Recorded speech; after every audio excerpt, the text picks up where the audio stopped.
오늘 아침 하나님께서 저희들에게 주시는 말씀은 우리 신약성경 사도행전 14장 8절에서 10절까지의 말씀입니다. 신약성경 212면 사도행전 14장 8절에서 10절까지의 말씀을 제가 봉독합니다. 하나님의 말씀을 경청하시기 바랍니다. 루스드라에 발을 쓰지 못하는 한 사람이 앉아 있는데 나면서 걷지 못하게 되어 걸어본 적이 없는 자라.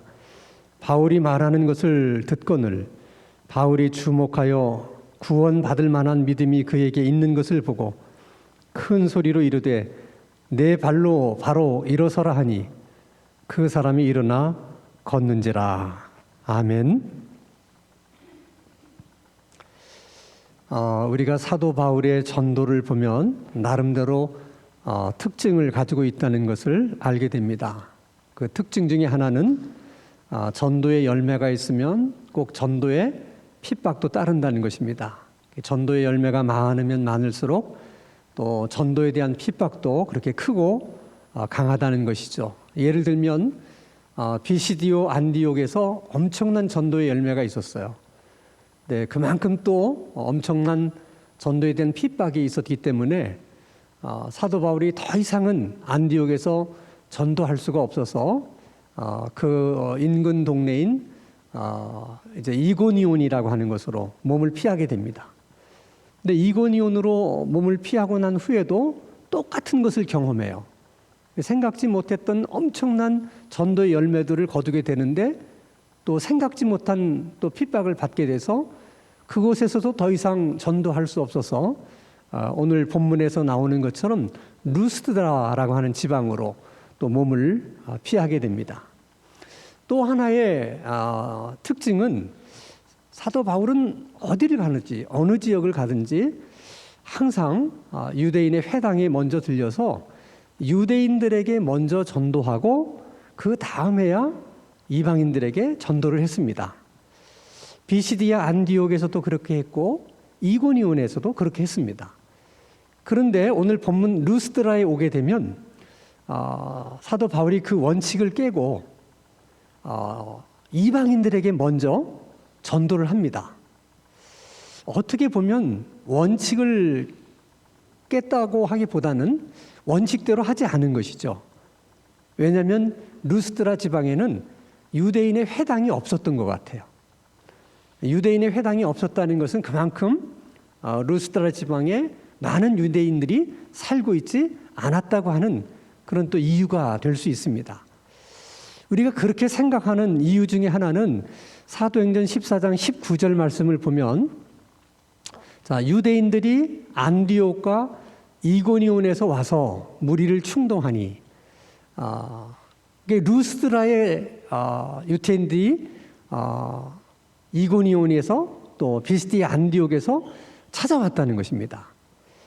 그러면 루스드라에 많은 유대인들이 있었다면 굳이 저 먼 지역에서부터 유대인들이 이곳까지 올 리가 없었겠죠. 그곳에는 유대인들이 별로 많지 않았기 때문에 원정대가 루스드라까지 아마 오게 된 것이 아닌가 그렇게 생각을 합니다. 어쨌든 이방인들을 먼저 전도하는 그 일로 인해서 가장 많은 혜택을 받은 사람이 오늘 본문에 나오는 태어날 때부터 일어서 보지 못했던 안전뱅입니다. 오늘 본문은 이렇게 말씀하고 있습니다. 사도행전 14장 8절에서 10절 보면 루스드라에 발을 쓰지 못하는 한 사람이 앉아 있는데 나면서 걷지 못하게 되어 걸어본 적이 없는 자라. 바울이 말하는 것을 듣거늘 바울이 주목하여 구원받을 만한 믿음이 그에게 있는 것을 보고 큰 소리로 이르되 내 발로 바로 일어서라 하니 그 사람이 일어나 걷는지라. 내용이 세 가지죠. 바울이 복음을 전할 때 태어나서 한 번도 일어나 걸어보지 못했던 안전뱅이가 바울이 전하는 복음을 들었다. 바울이 그를 주목해 보니 그에게는 구원을 받을 만한 믿음이 있어 보였다. 그래서 바울이 그에게 명하기를 내 발로 서서 일어나라. 그랬더니 정말 거짓말처럼 그가 일어서게 되었다는 것입니다. 자, 이런 말씀을 읽으면서 우리에게 궁금하게 생각되는 여러 가지 면들이 있습니다. 하나는 이 안증뱅이는 도대체 언제 그런 믿음이 있었던 것일까? 언제 그런 믿음을 이 안증뱅이가 갖게 된 것일까 하는 것이 궁금해요. 또 한 가지는 사도 바울은 어떻게 그 안증뱅이의 마음속에 믿음이 있다는 것을 알게 되었을까? 그리고 또 내 발로 일어서라 그렇게 말했다고 어떻게 한 번도 태어나서 일어나 걸어보지 못했던 사람이 일어날 수가 있는가? 정말 그런 기적이 가능할까? 하는 것입니다. 그러면 우리가 가장 먼저 안증뱅이의 믿음에 대해서 우리가 한번 생각해 보겠습니다. 사람은 어떻게 해서 믿음을 갖게 되는 것이고 언제 믿음이 생기게 되는 것일까? 로마서 10장 17절 말씀을 보면 그러므로 믿음은 들음에서 나며 들음은 그리스도의 말씀으로 말미암았느니라. 여기서 그리스도의 말씀이라고 하는 것은 복음을 말하는 것입니다. 사람이 언제 믿음이 생기느냐? 복음을 들었을 때 그 복음이 우리 안에 그리스도에 대한 믿음을 갖게 만들어 준다는 것입니다. 복음을 들을 때 믿음이 생기는 거예요. 그리스도에 대한 믿음이. 자, 바울이 지금 계속해서 복음을 증거하고 있는데 안증뱅이가 그 복음을 듣습니다. 들려지는 복음을 들은 것이 아니고 도대체 저 바울이라는 사람이 말하고 있는 저 복음이라는 것이 도대체 뭔가 하고 굉장히 귀담아서 경청해서 들었다는 거예요. 이 경청해서 들었다 하는 것을 예수님 말씀대로 한다면 옥토의 마음밭으로 들었다는 거죠. 그래서 옥토와 같은 그의 마음밭에 사도 바울이 전하는 복음의 씨앗이 떨어진 거예요.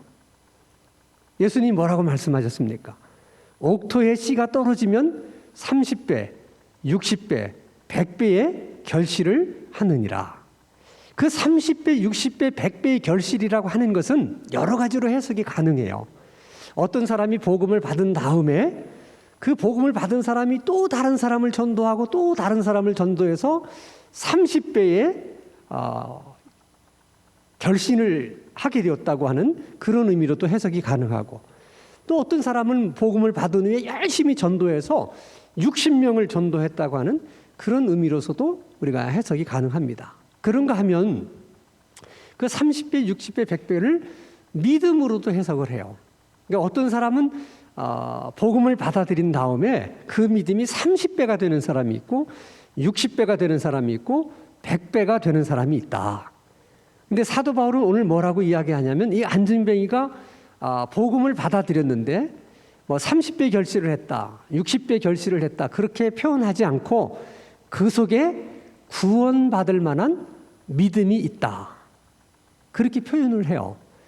이게 예수님께서 30배, 60배, 100배라고 하는 말씀과도 같은 의미의 말씀이에요. 그가 복음을 받고 난 후에 그 마음에 결실이 이루어졌는데 구원받을 만한 믿음이, 그 믿음이 결실하게 되었다. 지금 사도 바울이 그렇게 얘기를 하는 것입니다. 자, 그러면 사도 바울은 어떻게 그 안증뱅이 그 마음속에 믿음이 있다는 것을 알게 되었을까?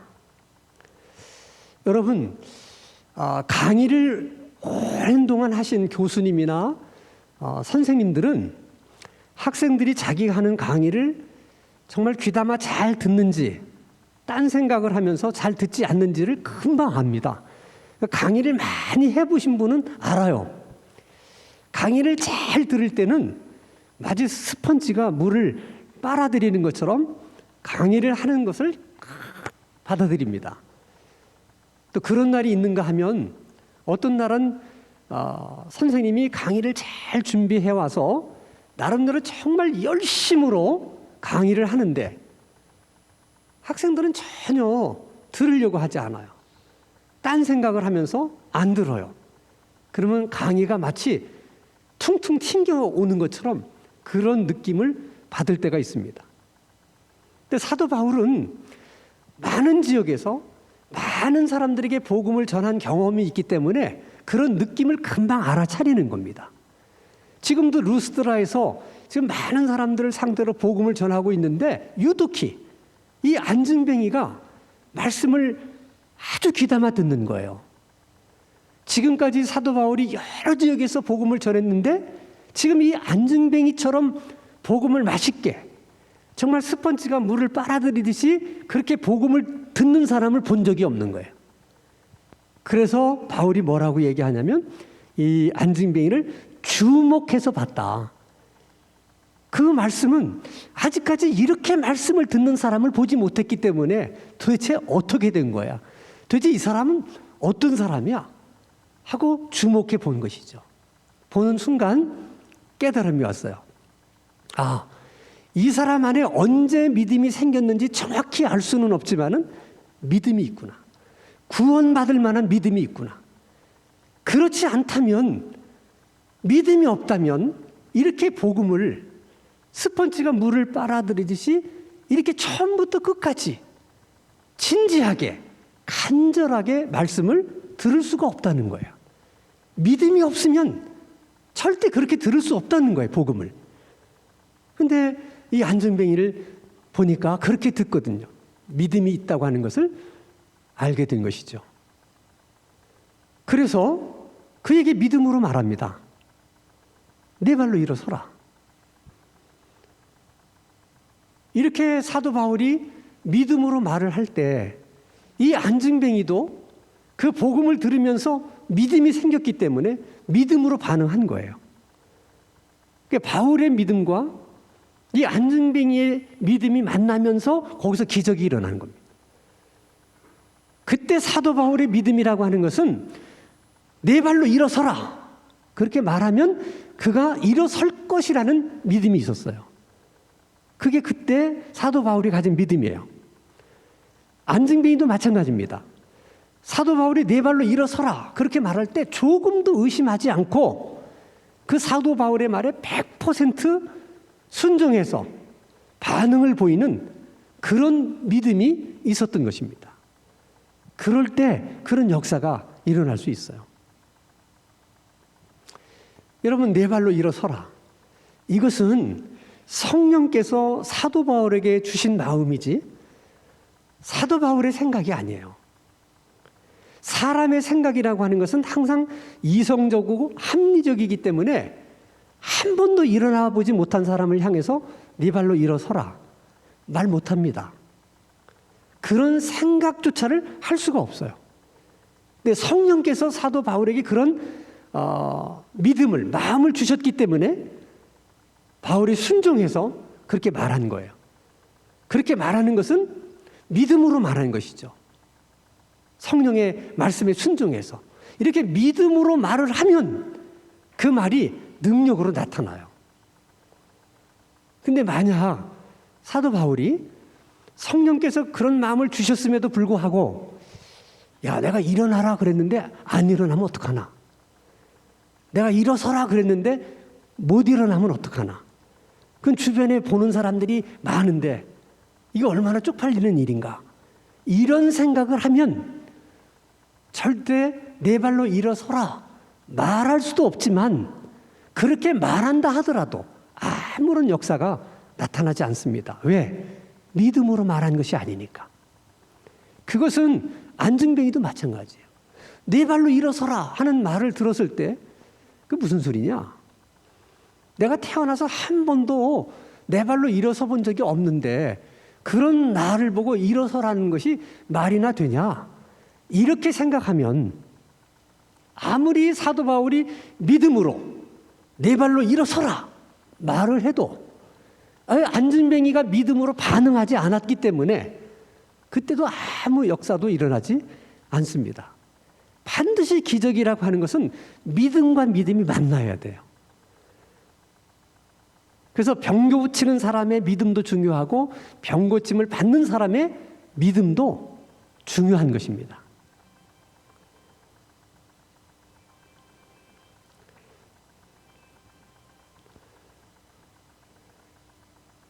하나님께서 핸드폰으로 뭘 메시지를 주시는 것 같아.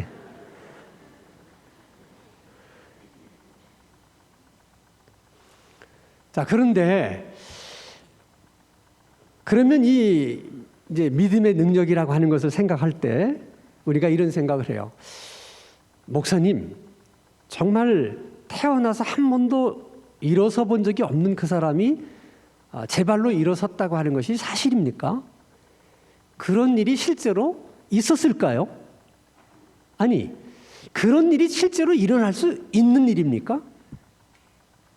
만약 그런 일이 실제로 일어날 수 있다면 도대체 무슨 원리로 그런 일이 일어날 수 있는 것입니까? 하는 생각을 우리가 할 수밖에 없게 되는 것이죠. 자, 우리가 믿는 하나님은 전능하신 하나님이세요. 믿으십니까? 얼마나 전능하신가? 그분은 아무것도 없는 세상을 말씀으로 있게 하신 분이에요.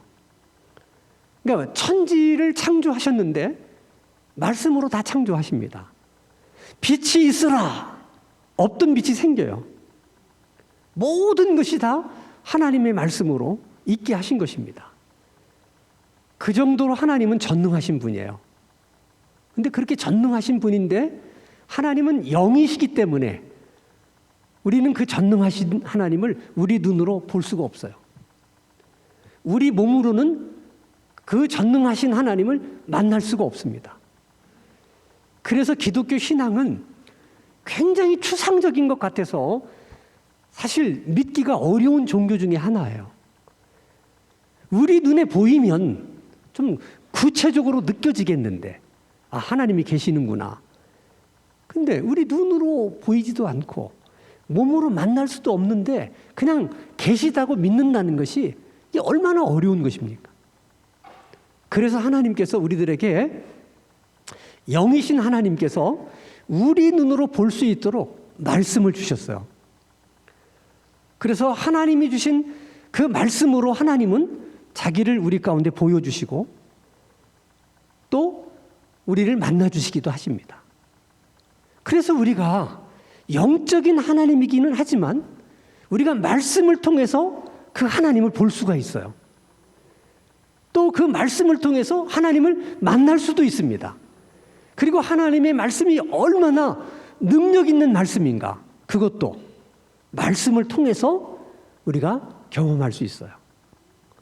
예를 들면 가브리엘 천사가 마리아에게 나타나서 수태고지를 합니다. 너에게 아들이 있을 것이다. 아들을 낳으면 이름을 예수라 하라. 그러자 마리아가 말합니다. 아니, 제가 처녀인데 어떻게 그런 일이 제게 일어날 수가 있겠습니까? 그때 가브리엘 천사가 마리아에게 이렇게 말해요. 누가복음 1장 37절에 대저 하나님의 모든 말씀은 등하지 못하심이 없느니라. 하나님의 말씀에 불가능한 일은 없다. 하나님이 말씀하시면 말씀하신 대로 된다. 네가 처녀라도 하나님이 너에게 아들이 있을 거라고 말씀하셨으면 아들이 있는 것이고, 아들을 낳을 것이라고 말씀하시면 네가 아들을 낳을 것이다. 그게 하나님의 말씀의 능력이에요. 근데 우리가 언뜻 생각하면 구약 성경은 지금으로부터 3,500년 전의 이야기, 신약 성경은 지금으로부터 2,000년 전의 얘기예요. 말이 3,500년 전이지 얼마나 먼 과거의 역사입니까? 200년도 아니고 2,000년의 과거. 그렇게 오래된 말씀이 오늘날 무슨 능력이 있을까? 하나님이 어제 하신 말씀이라면 몰라도 아니 3,500년 전에 하신 말씀이 오늘 무슨 영향력이 있을까? 이런 생각이 들잖아요. 근데 성경은 이렇게 얘기합니다. 히브리서 4장 12절에 하나님의 말씀은 어떻게? 살아있다. 하나님의 말씀이 살아있다는 그 말은 하나님이 살아있기 때문에 하나님의 말씀이 살아있는 거예요. 하나님이 살아계시기 때문에 3,500년 전에 하신 말씀도 살아있는 것이고, 하나님이 살아계시기 때문에 2000년 전에 하신 말씀도 살아있는 거예요. 예를 들면 자, 어떤 남자가 사랑하는 여자에게 고백을 합니다. 내가 평생 당신만을 사랑하겠다. 그 약속을 지킬 것인가 지키지 않을 것인가는 차후로 하더라도 그렇게 고백했다면 그 고백은 그 남자가 살아있는 동안에는 유효한 거예요. 그 남자가 죽으면 그 약속도 사라지는 것이지만 그 남자가 살아있는 한은 그 약속은 언제나 있는 거예요. 하나님이 지금까지 살아 계시기 때문에 3500년 전에 그 말씀이 지금도 유효한 거예요. 2000년 전에 그 말씀도 지금 유효한 거예요. 그러면 어떻게 그 말씀이 유효하다는 것인가? 어떻게 하나님의 말씀이 살아있다는 것인가? 살아있다는 것은 무엇을 말하는 것인가? 자, 여러분, 하나님이 우리에게 주신 말씀 성경은 모두 66권입니다. 구약이 39권이고 신약이 27권이에요. 이건 하나님이 우리에게 주신 말씀이고 기록된 말씀이에요. 이 말씀은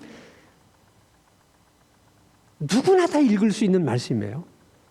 한글로 되어 있는 성경은 한글을 아는 사람은 누구나 다 읽을 수 있고, 영어로 된 성경은 영어를 아는 사람은 누구나 다 읽을 수 있어요. 꼭 예수 믿는 우리들만 읽는 게 아니에요. 스님도 읽을 수 있고, 마호메트를 믿는 사람도 읽을 수 있고, 힌두교를 믿는 사람도 읽을 수 있어요.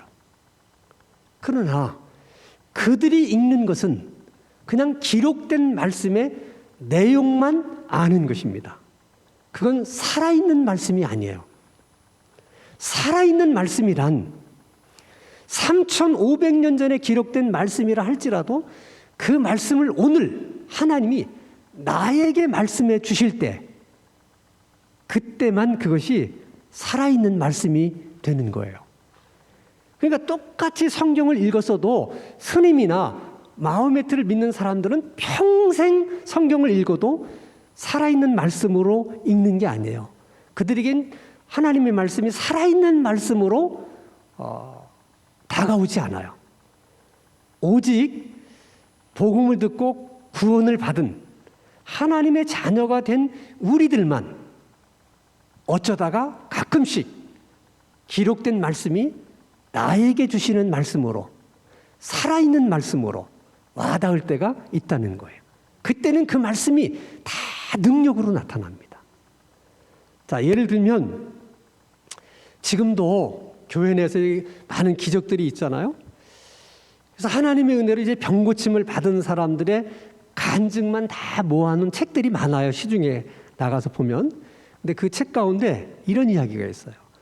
어떤 여자 집사님이 결핵으로 오랜 동안 고생을 했는데 어느 날 주일날 이제 교회 와서 예배를 드리는데 그날따라 목사님이 뭐에 대해서 설교를 했냐면 12년 동안 혈류증으로 고생하던 여인에 대한 설교를 한 거예요.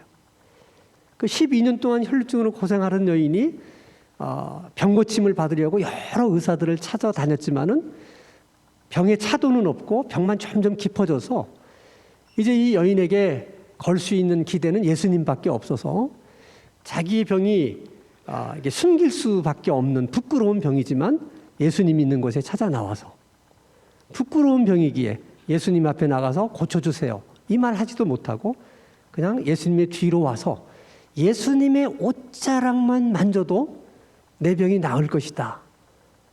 그런 생각으로, 그런 믿음으로 옷자락을 만지는 순간 예수님 안에 있는 능력이 확 그 여인에게로 흘러가가지고 그 여인이 12년 동안이나 고생하던 혈류증이 싹 나은 거예요. 그때 예수님이 도대체 누가 내 옷자락을 잡아서 능력을 흘러가게 했느냐 찾습니다. 누구냐? 내 옷자락을 잡은 사람이. 제자들이 그때 이렇게 말합니다. 아니 예수님, 지금 많은 사람들이 예수님을 에워싸고 밀고 밀치는데 누가 예수님의 옷자락을 잡았느냐 이렇게 물으시면 어떡합니까? 예수님은 그게 아니었어요. 자기 안에서 능력을 흘러나가게 만든 그 장본인이 누군지를 알고 싶었던 거예요. 그때 그 여인이 자기 몸에 일어난 변화를 알았어요. 혈루증이 나은 걸 알았어요. 두렵고 떨리는 마음으로 예수님에게 나옵니다. 접니다. 그리고 자초지종을 쭉 얘기해요. 그때 예수님이 그 여인에게 이렇게 말합니다. 딸아, 내 믿음이 너를 구원했다. 평안히 가라. 내 병에서 놓여 건강할지어다. 분명히 2000년 전에 예수님이 12해 동안 혈루증으로 걸린 여인에게 하신 말씀이야. 근데 목사님이 그대로 얘기한 거예요. 그때 예수님이 그 여인에게 이렇게 말했습니다. 딸아, 내 믿음이 너를 구원했다. 평안히 가라. 내 병에서 놓여 건강할지어다. 이렇게 예수님이 말씀하셨습니다. 했는데 그 결핵으로 앓고 있던 여자 집사님이 그 이야기가 예수님이 12년 동안 혈루증으로 앓고 있던 그 여인에게 하신 그 말씀이 꼭 자기에게 하시는 말씀으로 확 와닿는 거예요. 그러면서 마음이 갑자기 뜨거워지면서 병이 나았다는 거예요. 이렇게 분명 그 말씀은 2000년 전에 12년 동안 혈루증으로 걸린 여인에게 하신 말씀이에요. 근데 그 말씀을 2000년 후에 결핵으로 고생하고 있던 그 여인에게도 예수님이 말씀하신 거예요. 그러면 그 말씀은 살아있는 말씀이 되는 것이고 그 말씀은 그 여인에게 능력으로 나타나게 되는 것입니다. 우리도 신앙생활하면서 이렇게 주님이 직접 우리에게 말씀해 주시는 그런 귀한 은혜의 역사가 있게 되기를 주님의 이름으로 축원합니다. 그래서 여러분, 말씀에는 이런 능력이 있기 때문에 이 말씀 듣는 것을 가장 싫어하는 것이 마귀예요. 말씀을 듣다 보면 살아계신 말씀이 될 수 있고 또 능력이 나타날 수 있기 때문에 말씀을 못 듣게 해요. 말씀을 못 듣게 하는 방법이 여러 가지인데 가장 이제 흔한 방법은 어느 날인가부터 목사님 설교가 귀에 안 들어와. 그럴 때가 있어요. 물론 설교하는 목사님에게 문제가 있어서 설교가 귀에 안 들어올 수도 있어요. 그러나 많은 경우는 집중이 잘 안 된다. 자꾸 설교 시간에 딴 생각을 하게 된다. 그리고 설교만 들으려고 하면 졸린다. 이런 현상들이 사람마다 다르게 나타나요. 거기서 이제 제일 우리가 이제 유념해야 될 것이 자꾸 설교 시간에 딴 생각이 난다는 거. 그리고 설교 시간에 자꾸 졸린다는 거.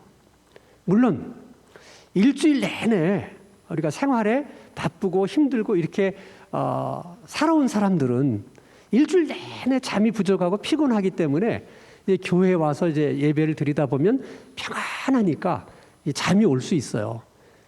그런 경우는 몸이 그렇게 하는 거니까 우리가 어떻게 할 수 없죠. 오는 잠을 어떻게 하겠습니까? 몸이.